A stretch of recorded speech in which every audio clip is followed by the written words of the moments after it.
3 steps to productivity. So recently I asked my mentees, what are the biggest obstacles or challenges you're facing in your life and or business at the moment? And quite a few of them said that their thing was productivity and discipline. So getting things done, making yourself do things. And that's why I've come up with this 3 steps to productivity. And yes, I am saying productivity because being productive actually will lead to discipline in a way, and I will explain. And just to summarize now, you being productive will fix your self-image and it will improve your self-image, and in doing so, you'll become more disciplined because you will simply see yourself as someone who takes the actions and you do the actions. And naturally, you will have more willpower to do those things. Although, when you really align yourself with your life's task, as Robert Greene calls it, and actually got his book, Daily Laws, yesterday, so I have some catching up to do to catch up to the 25th of March today. But just to get straight into the 3 steps to productivity. The first one is to schedule your priorities instead of prioritizing your schedule. And this might sound weird, but what this means is many people like to just make themselves feel busy to feel productive. But that's the problem, because that was me a year ago when I had to do outreach for my agency and I had to do cold calls. But instead, I would be on YouTube watching Andrew Huberman. And I would tell myself, yeah, but I'm learning, I'm watching valuable stuff, I'm learning about my circadian rhythm and so on and so forth. But truthfully, I was being, yes, busy, but not productive. And the issue there is I was prioritizing my schedule, which was just to do something, to feel productive. But really, when you schedule your priorities, okay, so at that point, my priority was to do outreach. If I schedule that in my calendar at the beginning of the day, then I will be making sure that it gets done before I do anything else, naturally. Whereas once again, if you're just prioritizing your schedule, you're just doing random things to feel productive and busy. And many people fall into this trap, and like I said, I did too. So really it just comes down to recognizing which tasks are your important tasks and which ones are the urgent ones. Because very often, your important tasks are the ones that are not going to be urgent. Now, yes, you can get urgent and important tasks, which is obviously, saving your relative if they're having an issue. But just to stick to those 2 just now, urgent and important. The important ones are things like, they're the actions that are going to get you to your goal, okay? So if you want to build a good physique, the important task is to go to the gym.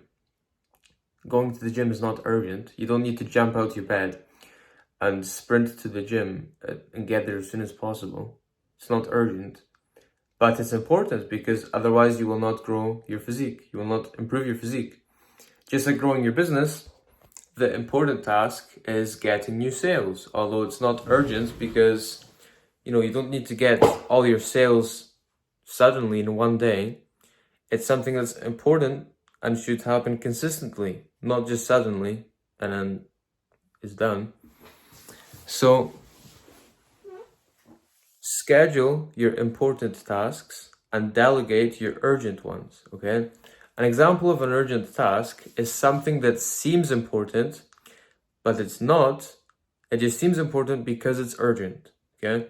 For example, I've mentioned this before.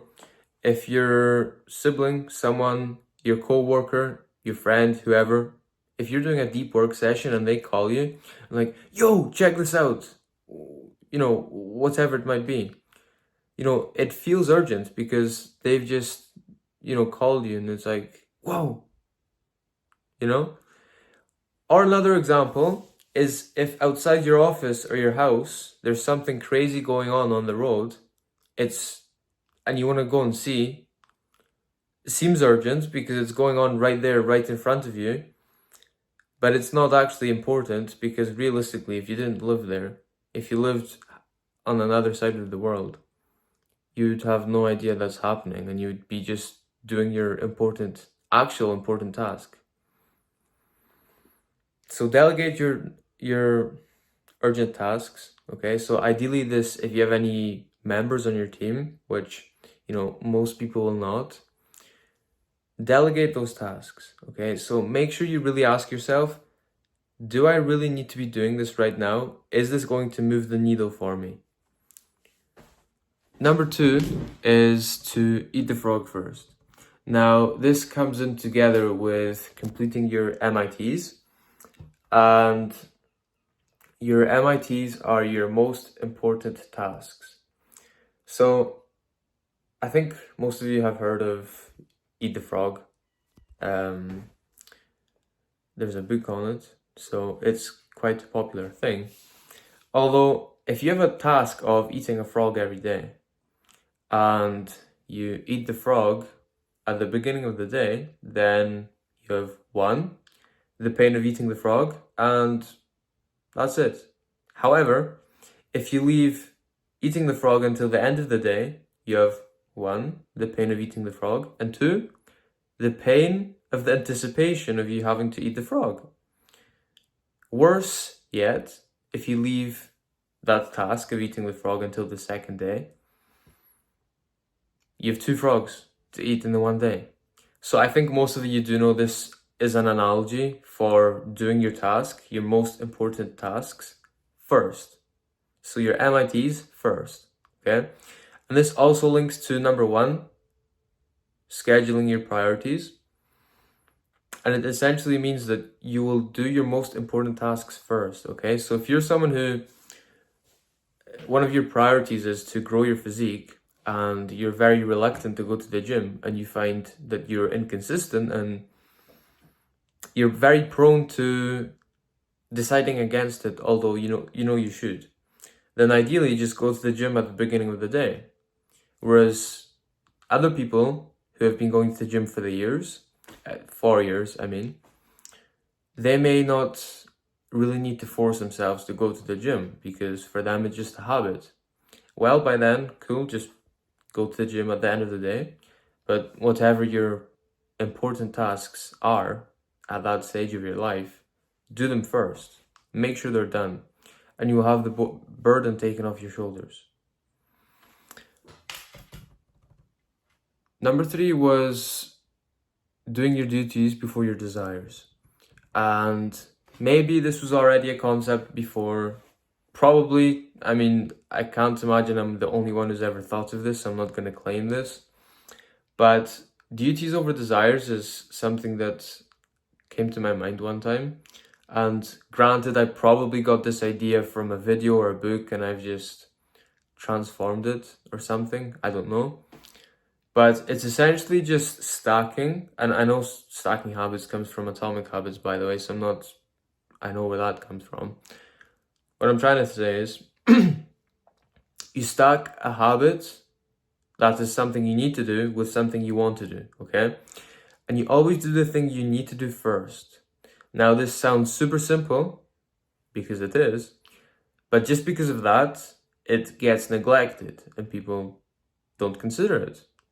And it's quite often that people neglect simple things, although they're often the most important things, because of just that, they're simple. As an example, if you come home from the gym and you think, oh, I want to check a video on YouTube, and it's only 5 minutes long, so I will just do that quickly. But in the back of your mind, or maybe even in the front of your mind, I need to go shower first. I'm on a schedule. I should be in bed at this time. I need to journal just before, so I've got to go and shower now. But most people would give in and they would just go and watch the video. That's the issue. Don't do that. Because it's quite often that then going to watch that video leads to you getting distracted and doing other things, just like I'm a victim of this, as are most people. If you search something on Google, on YouTube, anywhere, you quite often get distracted by other things. And even if you don't get distracted, you will feel so much better about yourself for just doing the thing you need to do first.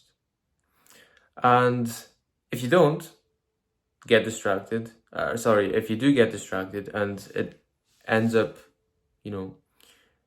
leading you to doing other things, then quite often you will feel guilty for that, and that then leads people into more bad habits because it sends them on an emotional spiral down the way, and guilt is near the bottom, and they're then operating at a low frequency, and they're going about their day in a low frequency, and that's why they feel depressed and unmotivated. Like, why can I not do anything? Why? Because you're at the bottom, you feel guilty for the things you told yourself you would do and you didn't. Instead, go and shower first, that's what you need to do. Then go and watch the video. Okay, cool. But you've already done the thing you had to do. Just like something as simple as doing your bed or searching up something on Google. Just do your bed first and then check it. It's so simple, but it makes a huge difference. And you will naturally just feel like a more productive person, and that feeds into your discipline because it improves your self-image, as I said at the beginning. It makes you more disciplined. Now, quickly, back to discipline itself, because I mentioned this in the beginning. And I believe discipline comes down to one thing, and that is self-image, the way you see yourself. And the main thing here is, let's imagine two people going to the gym, okay? Person number one, actually, they both want to lose fat, okay? They want to go to the gym to lose fat. And person number one sees themselves as a fat person trying to lose weight, okay? Do you know what happens to those people most of the time?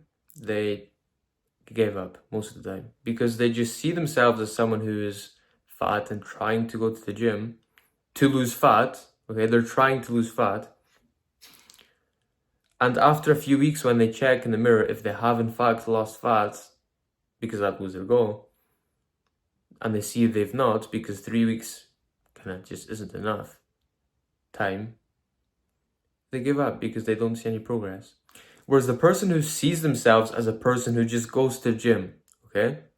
Yes, they're fat, but they've set their goal and they've disconnected from the outcome, okay? They're focused on the inputs. The inputs is the action of going to the gym.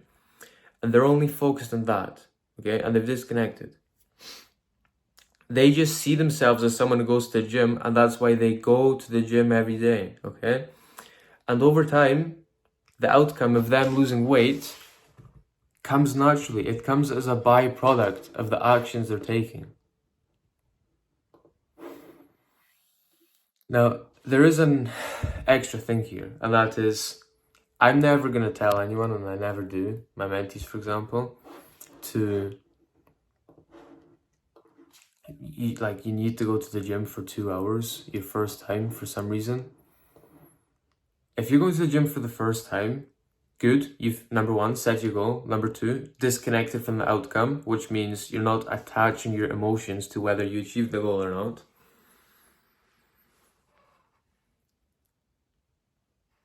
Then you start small, okay? You don't have to go to the gym for 3 hours your first time. Just go for 15 minutes. And who cares if you burn any calories? Who cares anything? Just go for 15 minutes, and then next time you can go for 20 minutes. Time after that, you can go for 30 minutes, an hour, so on and so forth. But the important thing is that you've gone, and that's what keeps you consistent. Then you see yourself as someone who does the tasks, and you follow through on your actions. So to summarize the last part there, your self-image, it comes down to you keeping your word to yourself. And that's why I said start small. Because, yes, you could count your calories and all these things, how many calories you burn. But don't. Like I said, just go for 15 minutes. And what matters is that you went. You're not paying attention to the outcome, what's happened. The thing that matters is that you went and you took the action, okay? And for that, you're a winner, okay? This does not mean get complacent. It just means you've done something. You've done it. Cool. Now just keep going. Keep doing that every day. Keep showing up. And eventually those things will come. Those big things you want, they will come. Because it's the small things that make the big things. The small things done consistently. And there's a quote. I posted this, and it's that an average thing done consistently is much better than a shiny thing done well and given up on. Okay? So what this means is, instead of, doing the optimal workout for 3 hours, eating God knows what, yes, your diet has to be in place, but you don't need, a crazy workout plan and this and that, the best gym in the world. You just need to go. You just need to do the actions. You need to show up and do the things. And that's because it feeds your self-image, okay? If you can't keep your word to yourself, how do you expect other people to count that you will keep your word to them? It's where discipline comes from, simply from keeping your word to yourself, okay? And doing things that you say you'll do, okay? So if you tell yourself you're gonna do something, just do it. Even if you think to yourself, this isn't even that important anymore. If you've told yourself you're gonna do it, just do it, okay? And it's those small things that just feed into your self-image, and that's how you become disciplined. Because once again, it all starts here. Discipline, it starts here. Success starts here, in the mind. In your self-image, the way you see yourself dictates the reality, the future you get to see. With that, I'm gonna get to reading this book. And I wish that you will stay consistent, okay? You will take the actions today and tomorrow and after tomorrow and after that. And do not feel like you need to start lifting the biggest weight in the world or going for 3 hours. Start small and keep your word to yourself. Be mega.